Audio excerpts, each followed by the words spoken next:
매일 성경 묵상을 돕는 해설 가이드입니다. 안녕하세요. 묵상 코치입니다. 함께 읽고 나눈 말씀은 잠언 28장 19절에서 28절까지 말씀입니다. 먼저 19절에서 23절 읽겠습니다. 자기의 토지를 경작하는 자는 먹을 것이 많으려니와 방탕을 따르는 자는 궁핍함이 많으리라. 충성된 자는 복이 많아도 속히 부하고자 하는 자는 형벌을 면하지 못하리라. 사람의 낯을 보아주는 것이 좋지 못하고 한 조각 떡으로 말미암아 사람이 범법하는 것도 그러하니라. 악한 눈이 있는 자는 재물을 얻기에만 급하고 빈궁이 자기에게로 임할 줄을 알지 못하느니라. 사람을 경책하는 자는 혀로 아첨하는 자보다 나중에 더욱 사랑을 받느니라. 19절에서 20절은 재물을 주제로 성실함과 연결시키고 있습니다. 19절은 자신의 토지를 경작하는 자와 텅 빈 것을 따르는 자를 비교합니다. 자신의 토지를 경작하는 자는 하나님께서 주신 자신의 기업에 충실한 사람입니다. 반면 텅 빈 것을 따르는 사람이란 하나님이 자신에게 주지 않으신 것, 즉 다른 사람에게 주신 것에 대한 욕심을 내는 사람입니다. 하나님께서 맡겨주신 일에 충성하는 자는 풍성한 삶을 누리지만 하나님이 주시지 않는 것에 욕심을 내는 사람은 오히려 궁핍하게 되어 텅 빈 상태에 이르게 될 뿐입니다. 20절은 19절의 내용을 하나의 원리로 잘 표현합니다. 성실함으로 사는 자는 많은 복을 얻게 되지만 속히 부하게 되려 하는 자는 벌을 받게 됩니다.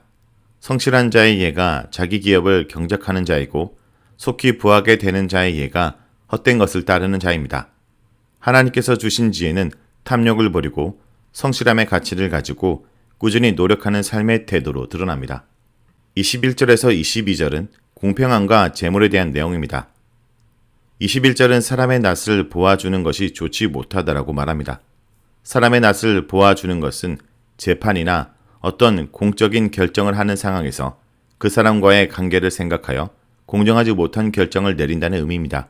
하나님께서는 이스라엘의 지도자들에게 정의와 공의를 행할 것을 말씀하셨고 공의와 정의가 무너질 경우 심판을 내리실 것이라고 경고하셨습니다. 그런데 21절 하반절은 사람의 이런 정의와 공의를 생각보다 쉽게 포기할 수 있다는 점을 지적합니다. 한 조각 떡 때문에 사람의 법도 어기는 경우도 있다라는 것입니다. 죄와 허물은 매우 작은 탐욕으로부터 기인할 수 있다는 점을 우리는 늘 기억해야 합니다. 한 조각 떡 때문에 사람의 낯을 보아주기 시작하면 하나님의 지혜의 길을 버리게 되는 결과를 초래할 수 있음을 명심해야 하는 것입니다. 22절은 21절의 메시지를 더 발전시킵니다. 악한 눈이 있는 자는 잘못된 눈을 지닌 자입니다. 특별히 23장 6절에 의하면 악한 눈을 지닌 자는 인색한 자입니다. 자신이 가진 재물에 만족하지 못하고 계속 탐욕을 부리는 사람을 의미합니다. 이런 악한 눈을 지닌 자는 재물을 얻는 데만 마음이 급해서 결국 가난이 자신에게 임할 것을 생각하지 못합니다.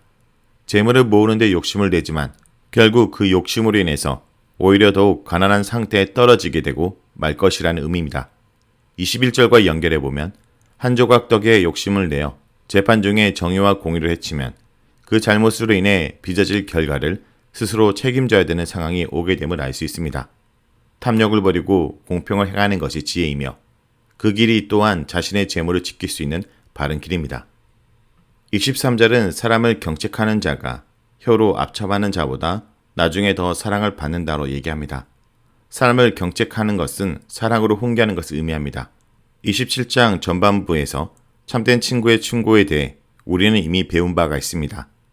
그런데 사람을 경책하기보다는 부드러운 혐한을 사용하는 사람이 있게 마련입니다. 좋은 말만 하려고 하고 진정성 있는 충고와 배 아프게 만드는 조언은 점처럼 주지 않는 사람은 처음에 호감을 살지 모르지만 시간이 흐를수록 진정한 관계를 맺지 못합니다. 진정한 경책을 하는 사람이 나중에 더욱 사랑을 받게 됨은 자명한 일입니다. 다음은 24절에서 28절 읽겠습니다. 부모의 물건을 도둑질하고서도 제가 아니라 하는 자는 멸망받게 하는 자의 동륜이라. 욕심이 많은 자는 다툼을 일으키나 여호와를 의지하는 자는 풍족하게 되느니라. 자기의 마음을 믿는 자는 미련한 자요 지롭게 행하는 자는 구원을 얻을 자니라. 가난한 자를 구제하는 자는 궁핍하지 아니하려니와 못본 채 하는 자에게는 저주가 크리라. 악인이 일어나면 사람이 숨고 그가 멸망하면 의인이 많아지느니라. 24절은 인간관계와 언어 사용의 문제를 구체적 재물의 문제로 연결시킵니다. 부모의 것을 도둑질하고서도 죄가 아니라고 하는 자녀의 경우를 예로 듭니다. 이런 자녀는 재물에 대한 욕심에 흔들려 거짓말을 합니다. 눈앞의 이익을 위해서 정직한 언어 사용을 포기하는 것은 결국 자멸을 초래할 뿐입니다. 하나님께서 주신 지혜는 정직한 길을 가는 삶의 태도를 견지합니다. 25절에서 27절은 탐욕과 재물에 대한 내용입니다. 25절은 탐욕이 얼마나 큰 해악을 끼칠 수 있는지를 명쾌하게 서술합니다. 욕심이 많은 사람이란 욕망이 넓은 사람인데 많은 것을 가지려고 하는 사람입니다. 그런 사람은 자신의 욕망으로 인해서 다툼을 일으키게 됩니다. 탐욕이 공동체의 분열을 일으키게 되는 것입니다. 이것은 자신의 욕심으로 인해 다른 사람의 소유를 가지고 싶어하는 죄된 행동을 실행에 옮기기 때문입니다. 그러나 하나님을 의지하는 사람은 이런 탐욕을 버리려 노력할 것이며 따라서 오히려 더 풍족하게 되는 은총을 맛보게 됩니다. 그렇다면 어떻게 해야 탐욕을 버릴 수 있을까요? 그 해답이 26절이 제시하고 있습니다. 26절 상반절은 자신의 마음을 믿지 말라라고 권고합니다. 자기의 마음을 신뢰하는 것이야말로 가장 미련한 행동이라는 것입니다. 잠언은 늘 여호와 하나님을 신뢰하는 것이 참 지혜라고 말합니다. 하나님을 신뢰하기보다 자신의 마음을 신뢰하게 되면 자신의 마음에 도사리고 있는 탐욕을 파악할 수 없게 되고 결국 그 탐욕에 이끌려 죄의 길에 접어들 수밖에 없습니다. 그러므로 우리는 자신의 마음에 대해 항상 조심하고 경계해야 하며 신뢰의 대상은 여호와 하나님뿐임을 명심해야 합니다.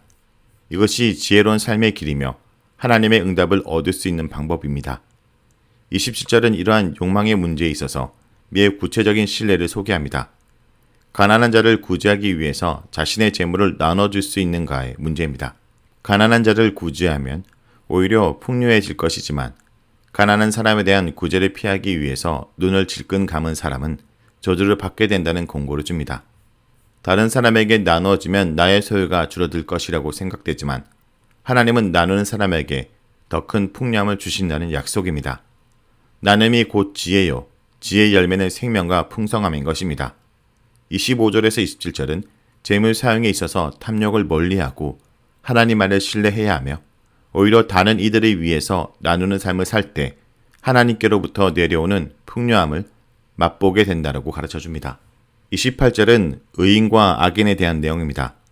28절은 28장 전체의 결론입니다. 악인이 일어나면 사람이 숨게 되고 악인이 멸망하면 의인이 많아진다는 교훈입니다. 이 교훈은 가난과 불안은 재물의 문제, 그리고 탐욕의 문제라는 관점에서 이해해야 됩니다. 재물의 우선순위를 둔 지혜 없는 자는 곧 악인이며 그런 사람이 많아지게 되면 많은 사람들이 피해를 보게 되고 결국 사람이 보이지 않게 될 것입니다. 그러나 그러한 악인들이 사라지면 하나님을 경외하고 재물을 선하게 사용하는 의인들이 일어나 그 공동체에는 행복과 감사가 흘러넘치게 될 것입니다. 28장은 공동체를 이끌고 있는 지도자들이 재정을 어떻게 이해하고 사용해야 할 것인지를 가르침을 줍니다. 의인의 관점에서, 지혜자의 관점에서 재물보다 더 중요한 여호와의 경외의 신앙을 기준으로 삼을 때 그 공동체의 재정을 통해 하나님의 평강과 만족이 공동체 구성원 모두에게 흡족하게 주어질 것입니다. 자, 여기까지가 잠언 28장 19절에서 28절까지 말씀입니다. 오늘 말씀을 통해 우리는 무엇을 묵상하고 적용해야 될까요? 쉽게 얻으려고 할 때 불법의 유혹이 찾아온다는 것을 기억해야 됩니다. 분명히 안 되는 일이지만 누군가 힘 있는 자의 얼굴을 봐서 해줄 때 공동체는 병듭니다. 특히 지도자는 외모를 보지 말고 차별 없이 듣고 사람의 낯을 두려워하지 말 것이며 떡 한 조각의 뇌물로 굳게 판단해서는 안 됩니다. 하나님의 나라는 그 어떤 조건으로도 차별당하거나 특권을 누릴 수 없는 나라입니다. 이 땅의 교회들이 하나님 나라의 모습을 실현하도록 오늘도 기도하는 하루가 되길 간절히 소원합니다.